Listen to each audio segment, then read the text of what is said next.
2011 সালের আগে মুসলমান বিপদে ছিল, মুসলমান ভোট দিলেন। 2011 সালের আগে একজন 100টা চাকরি করলে 4টে মুসলমান খুঁজে পেতেন। আর এখন বিপদ উদ্ধারের নামে 100 জন সরকারি কর্মচারী থাকলে একজনকেও খুঁজে পাবেন না। আপনার বিপদ উদ্ধার করে দিয়েছে।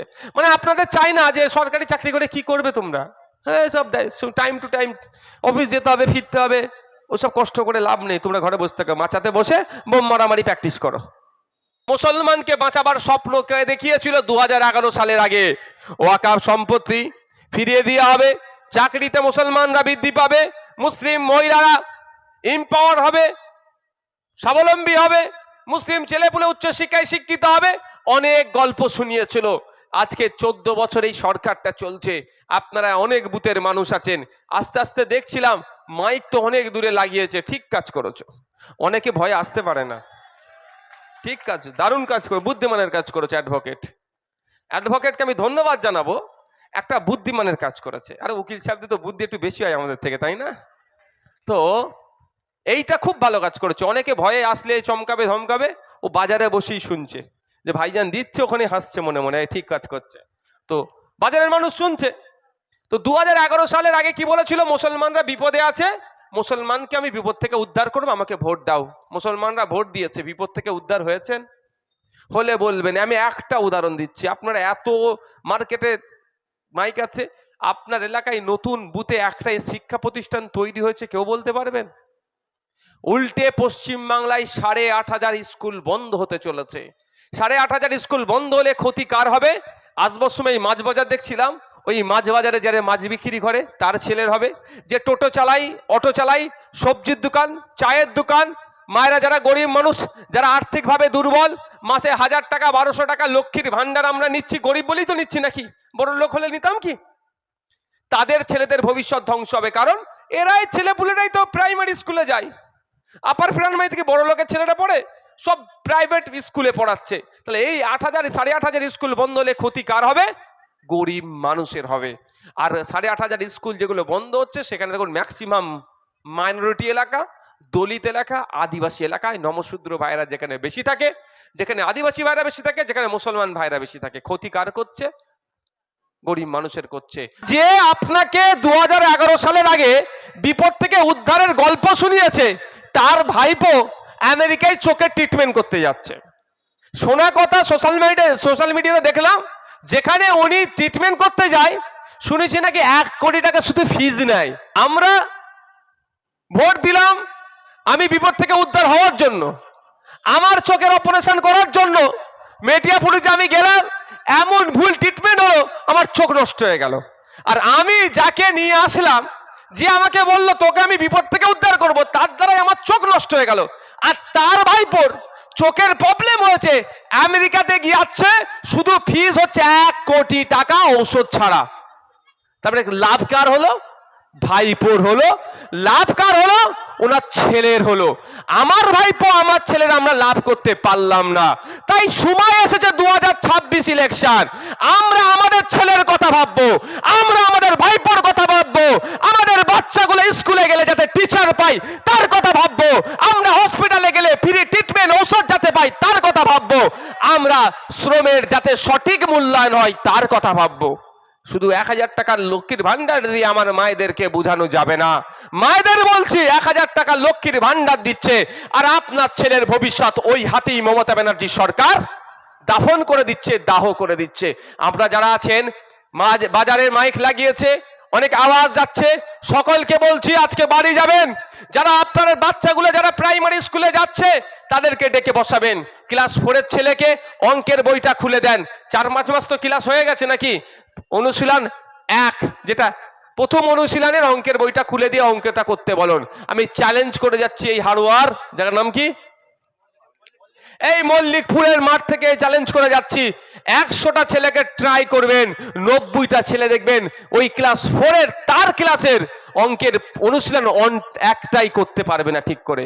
কিন্তু মা আপনার হাতে 1000 টাকা মাস গেলে 1200 টাকা গুঁজে দিচ্ছে, আর কি বলছে, দিদি আছে বলেই পাচ্ছে। যেই হাতে আপনাকে 1000 টাকা দিচ্ছে, ওই হাতে আপনার ছেলের ভবিষ্যৎ কিন্তু এই সরকার গলাটা টিপে দিচ্ছে।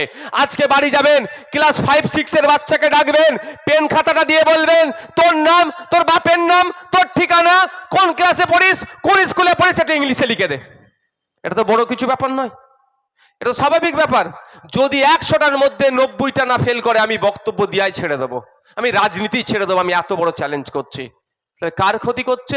বড় লোকের ছেলের, নেতার ছেলের ক্ষতি হবে? নেতার ছেলের ক্ষতি হবে না, লাঠিয়ালের ছেলের ক্ষতি হচ্ছে। এটা যারা মারামারি করছেন, সেই শুভেন্দু কথা শুনে ধর্মীয় স্লোগান তুলে অন্যজনকে মারছেন, বা তৃণমূলের কথা শুনে জয় বাংলা দিয়ে অন্যজনকে মারছেন, তাদের ছেলের কিন্তু আর যারা আমরা 1000-1200 টাকা দিচ্ছে ছাড়বেন না। আমি তো ভাই মায়েদেরকে 5000 টাকা দেওয়ার পক্ষে, 1000-1200-এর পক্ষে নয় ভাই। এই লক্ষ্মীর ভান্ডার যেটা বলছে, আমি 5000 টাকা মায়েরা মাসে পাক, তার আমি পক্ষে। 1000 টাকায় কি হবে? হ্যাঁ, তার পরিবর্তে অল্প কিছু মায়েরা কাজ করুক, সেটা আমি চাই। কিন্তু 1000-1200 টাকা দিচ্ছে আর ভবিষ্যৎগুলো ধ্বংস করে দিচ্ছে। আপনার ছেলেকে আপনি ঢাট কাজ করান, 4টে মুরগি পোষেন, গরু পোষেন, ছাগল পোষেন, বিক্রি করে মাসে মাসে টাকা দিচ্ছেন, ফিস দিচ্ছেন, পড়াশোনা করলেন, আপনার ছেলেকে বড় করলেন, মেধাযুক্ত হলো, আপনার ছেলে পরীক্ষায় পাশ করেছে, আপনার ছেলে চাকরি পাচ্ছে না কেন? আপনাকে কিন্তু 1000 টাকা মাসে মাসে দিচ্ছে। আর যার ছেলে যুক্ত অক্ষর বানান করতে পারেনি, 15 লাখ টাকা মেরে দিচ্ছে, চাকরি পেয়ে যাচ্ছে। তাহলে 1000 আপনার হাতে দিচ্ছে, আপনার ছেলের ভবিষ্যৎ কিন্তু ধ্বংস এই সরকার করছে। 2011 সালের আগে গল্প দেখিয়েছিল, মুসলমান বিপদে আছে, ক্ষমতায় নিয়ে আসো, মুসলমানকে বিপদ উদ্ধার থেকে উদ্ধার করব। উদ্ধার তো দূরের কথা, মুসলিম মহল্লাতে পাড়ায় পাড়ায় মাতাল চাষ করে দিয়েছে। ভুল বলছি নাকি? মদের দোকান লিগাল ইল্লিগাল বুতে বুতে হয়ে গেছে। স্কুল শিক্ষা প্রতিষ্ঠান বুতে বুতে হয়নি, বুতে তো দূরের কথা অঞ্চলে হয়নি। তা আমাদেরকে ভাবতে হবে, একজন হিন্দু ভাইদের বোকা বানাচ্ছে আর অন্যজন মুসলমান ভাইদের বোকা বানাচ্ছে। একজন বোকা বানিয়ে ভারত দেশ চালাবার দায়িত্ব নিয়েছে, আর একজন বোকা বানিয়ে রাজ্য চালাবার দায়িত্ব নিয়েছে। যখন এই হিন্দু মুসলমান বুঝে যাবে এদের খেল, এদেরকে একদম টেনে নামিয়ে দেবে। তবে বুঝতে পেরে যাচ্ছে কিন্তু, কারণ যে জীবনে ব্যাটে হাত দেয়নি, ব্যাট বলে হাত দেয়নি, ক্রিকেট খেলেনি, সে এখন আইসিসির টপ পোস্টে বসে গিয়েছে। আর আপনার পাড়ার হিন্দু ভাই যাকে স্বপ্ন দেখাচ্ছিল 2014 সালের আগে, তুই আমাকে ভোট দে, তোকে আমি বিপদ থেকে উদ্ধার করব, তার ব্যবসা তলানিতে চলে যাচ্ছে। এই সামনে মাছবাজার আমি পার করে এলাম তো নাকি, মাজারের ওই আশপাশটায় মার্কেট আছে, তো খোঁজ নিয়ে দেখুন, বা আপনারাই বলুন না, যত দিন যাচ্ছে আপনাদের বিজনেসের উন্নতি হচ্ছে না অবনতি হচ্ছে? এটা বলুন আপনারা। পিছন দিকে যাচ্ছে বিজনেস, আমি দায়িত্ব নিয়ে বলছি। এখন খাটতে হচ্ছে বেশি, শ্রম বেশি দিতে হচ্ছে, মজুরি কম পাচ্ছেন। একটা সময় যে ব্যবসাটা ছিল, এখন তার আরো কম্পিটিশন বেড়ে গেছে, এখন লাভ কম হচ্ছে, সময় বেশি দিতে হচ্ছে। ভুল বলছি নাকি আমি? কিন্তু দেখুন, আপনাকে বিপদ থেকে উদ্ধার করবে বলেছিল 2014-তে। আমি মুসলমানদের পাট্টা রেখে দিচ্ছি, আমি হিন্দু ভাইদের পাট্টাতে আসি আগে। তো বলুন, আপনার পাড়াতে বা এখানে অনেকে আছে, রাম কাকার ছেলেটা 2014 সালের আগে যে অবস্থায় ছিল, এখন দেখুন তার থেকে খারাপ অবস্থায় চলে গেছে। আর অমিত শাহজির ছেলেকে দেখুন, জীবনে ব্যাট বলে হাত দেয়নি, আইসিসি চেয়ারম্যান হয়ে গেছে, এই হিন্দুকে বাঁচাতে এসেছিল। আমার পাড়ার হিন্দুটা ক্রমশ পিছিয়ে যাচ্ছে, আর যে নেতা হিন্দুকে বাঁচাতে এসেছিল, সেই নেতার ছেলের ব্যবসায় 15,000 গুণ বৃদ্ধি পেয়ে যাচ্ছে। তাহলে হিন্দুকে বাঁচাবার নামে নিজের বিজনেসটাকে ঠিক এগিয়ে নিয়ে চলে গেল। আর 2011 সালের আগে আমাদের প্রিয়, প্রাণ প্রিয়, চোখের মণি, আর যা পারবে সব লকআপ লাগিয়ে দিচ্ছ, লাগাও। যখন বলবে বুঝবে চাচা বেলা হলে, বুঝতে পারছেন না এখন কি করছে? ধর্মনিরপেক্ষ দেশ, কোনো ধর্মের মানুষকে এইভাবে কাজ করা যায় না। এখন উনি জগন্নাথ ধামের প্রসাদ বাড়িতে বাড়িতে পাঠাচ্ছে। এবারে ধর্মনিরপেক্ষ ভারতবর্ষ এটা। কালকে কোনো মুখ্যমন্ত্রী যেতে বলে কুরবানির গরুর গোশ বাড়িতে বাড়িতে পাঠাবো, এটা মেনে নেবে কি? উচিত হবে? হবে কি? কোনোদিন হবে না এটা। কারণ কুরবানির গরুর গোশ সবাই পছন্দ করে না। অনেকের ধর্মীয় বিশ্বাস এর কথা বলবো না, ধর্মে অনেক চর্চা আছে, বিতর্কে আমি যাব না। অনেকে গোমাংস খায় না, কারণ ওটা একটা ধর্মীয় ব্যাপার থাকে। আবার কুরবানি দিলে পাঠালে আরো বেশি ব্যাপার, ধর্মীয় ব্যাপার, নিয়ে যাবে কি কেউ? উচিত হবে কি? ঠিক যেমন ওটা উচিত হবে না, তাহলে মুসলিম, হিন্দু, খ্রিস্টান, জৈন, বিভিন্ন ধর্মের মানুষ পশ্চিমবাংলায় বাস করে, আপনি প্রত্যেকের বাড়িতে প্রসাদ পাঠাচ্ছেন কি করে? বুঝতে পারছেন না? এই ব্যর্থতা ঢাকার জন্য এই কাজ করছে, ব্যর্থ হয়েছে। 2011 সালের আগে পশ্চিমবাংলার প্রত্যেকটা নাগরিকের মাথা পিছু 12,000 টাকা ঋণ ছিল, আর 2025 সালে প্রত্যেকটা নাগরিকের মাথার উপরে 60,000 টাকার বেশি ঋণ হয়ে গেছে। ও কালকে তো ক্ষমতা থেকে চলে যাবে, বাংলাটাকে ধ্বংসের দিকে কে নিয়ে যাচ্ছে। এবার আপনি বলবেন আপনার মাথা ডিম কেন, আমের বয়ে গেছে বাড়লো ঘোড়ার ডিম, আপনি জানেন না এই দামের মালের দাম বাড়বে, ওখান থেকে ঋণ মুকুব করানোর জন্য তোলা হবে। অর্থাৎ আপনি সরষার তেল কিনবেন আজকে 100 টাকা কিলো, কালকে 150 টাকা হয়ে যাবে, কারণ এই 50 টাকা তুলছে হয়তো ঋণ মুকুব করবে। তাহলে ক্ষতি কি হবে? আপনারা হবেন। 2011 সালের আগে গল্প দেখিয়েছিল মুসলমান বিপদে আছে, মুসলমানরা ঢালাই ভোট দিল। মুসলমান কি বিপদ মুক্ত হয়েছে? আপনারা বলুন বিপদ মুক্ত হয়েছেন? আরো বেশি বিপদের দিকে চলে যাচ্ছে। এখন তো মাদ্রাসা মসজিদের জায়গা কেড়ে নেবে বলছে, আর রাজ্য সরকার বলছে বরঞ্চ উল্টে কি বলছে, যে পশ্চিম বাংলায় প্রতিবাদ করবে আমি তার থেকে বড় শত্রু আমার থেকে আর কেউ হবে না। উল্টে আমার বিপদে পাশে দাঁড়ানো তো দূরের কথা, আমাকে যে বিপদের দিকে ঠেলে দিচ্ছে বকলমে, সেই বিজেপিকে এরা সাপোর্ট করছে। পরিযায়ী শ্রমিকদের উপরে জুলুম অত্যাচার, আমি যখন এখানে বসেছিলাম আমাকে বেশ কিছু কাগজ দিয়েছে, দিয়ে বলছে এর উপরে আপনার সই স্ট্যাম্প মেরে দিলে, ওরা বোম্বাইয়ে থাকে, এই আজকেই আমি স্টেজে এসেছিল, মানে এখানে কোথাও আছে হয়তো, যে বোম্বাইয়ে থাকে, ওদেরকে তুলে নিয়ে চলে যাচ্ছে, বাংলায় কথা বলছে বলে বাংলাদেশি। তাহলে এমএলএ এর একটা ছবির উপরে স্ট্যাম্পওয়ালা কাগজ থাকলে অন্তত সেটা দেখালে ছাড় পেতে পারে। এত তো করতে লাগতো না, ওকে বোম্বাই থেকে আমার কাছে আসতে লাগতো না। আমি 2022 সালের দিকে, 22 কি 23, আমি কালকে রাত্রে আমার টিম ফেসবুকে শেয়ার করেছে, দেখো আমি একটা প্রস্তাব রেখেছিলাম, আমার আইডিটা খোলো, দেখো নিউজ ফিল্ডে যাও, আইডি খুলে নিউজ ফিল্ডে যাও, ফটাফট করে যাও, আমি বলে দিচ্ছি এখন আমি কি বলেছি আপনাদের বলবো।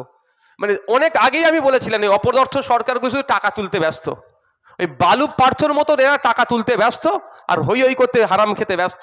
আমি 2022-23-এ যেটা বলেছিলাম যদি করতো, ওই ছেলেটিকে বোম্বাই থেকে এখানে আসতে হতো না, বোম্বাই ওকে পুলিশ ডিস্টার্ব করলে ওখানে আমাদের অফিসার থেকে ও কি সমাধান করে দিত, তার প্রমাণ আমি দেখছি। আমার নিউজ ফিল্ডটা দাও না, হ্যাঁ দে তো দে। আমি 2022 সালে বিধানসভায় দাঁড়িয়ে একটা কথা বলেছিলাম, বিধানসভায় দাঁড়িয়ে অনেক কথা বলেছিলাম, আমি জিনিসটা বলে দিচ্ছি।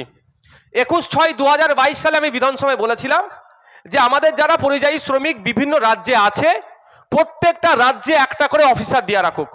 আচ্ছা বলুন, মহারাষ্ট্রের লোকাল ল্যাঙ্গুয়েজ কি? মারাঠি, আমি মারাঠি বলতে পারবো। তামিলনাড়ুর লোকাল ল্যাঙ্গুয়েজ কি?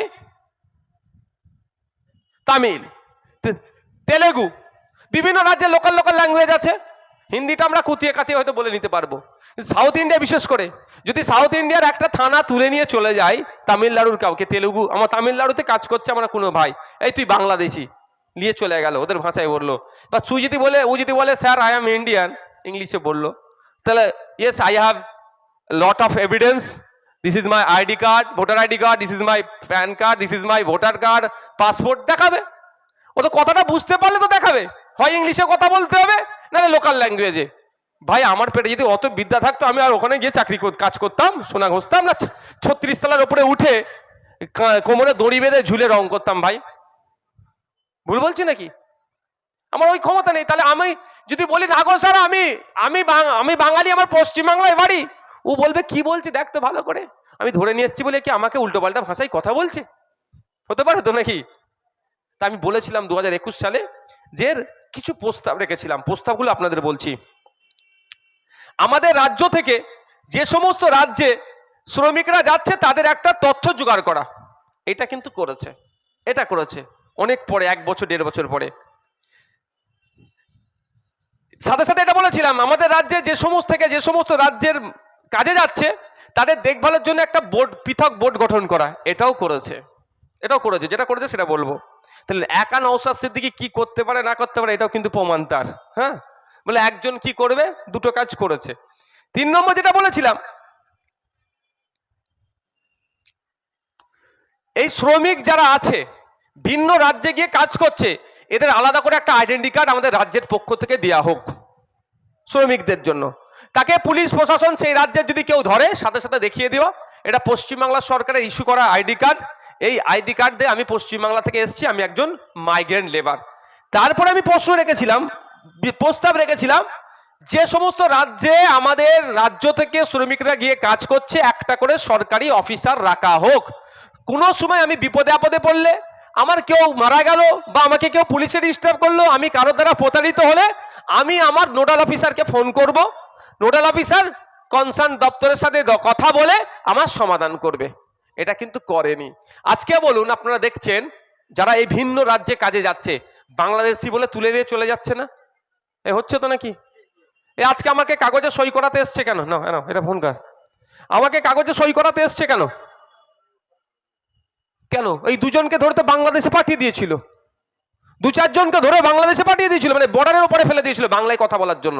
আজকে যদি মহারাষ্ট্রের ঘটনা, এটা মহারাষ্ট্রে যদি আমার সেই অফিসারটা থাকতো, কি করতো? যখনই একে ধরতো, ও বলতো, স্যার এলান, আমার অফিসারের নাম্বার একটু কথা বলুন বা ওনাকে ডাকুন। স্বাভাবিকভাবে ডাকতে বাধ্য, জানাতে বাধ্য। অফিসার আসতো, এখান থেকে কাগজ দিত, প্রমাণ দিয়ে দিত, পশ্চিমবাংলা সরকারের স্টাম্প দিয়ে মহারাষ্ট্রের সরকারকে দিত, যেটা আমার পশ্চিমবাংলার নাগরিক, এটা ডিস্টার্ব তুমি করবে না। অসুবিধা হতো ভাই? এটা করেনি কেন? মার খাচ্ছে কে? গরিব হিন্দু। মার খাচ্ছে কে? গরিব মুসলমান। মার খাচ্ছে কে? এসটিরা। তো ওরা মার খাক না, আমার বয়ে গেছে, এইরকম একটা অনড় ভাব। আজকে বলুন, আমাদের পশ্চিমবাংলাতে, উড়িষ্যায় কদিন আগে দেখেছেন, বাঙালি হওয়ার জন্য মারছে। শুধু মুসলমান নয়, ভাববেন না যে মুসলমান শ্রমিককে তাড়িয়ে দিচ্ছে, গলায় তুলসী মালা ছিল তাকেও তাড়িয়েছে। তাহলে পশ্চিমবাংলা থেকে 30,000 শ্রমিক উড়িষ্যাতে গিয়ে কাজ করে, 30,000 শ্রমিক। আর উড়িষ্যা থেকে 3 লাখ শ্রমিক পশ্চিমবাংলা এসে কাজ করছে। কাদের জ্বালাটা বেশি ধরবে ভাই? উড়িষ্যার তো।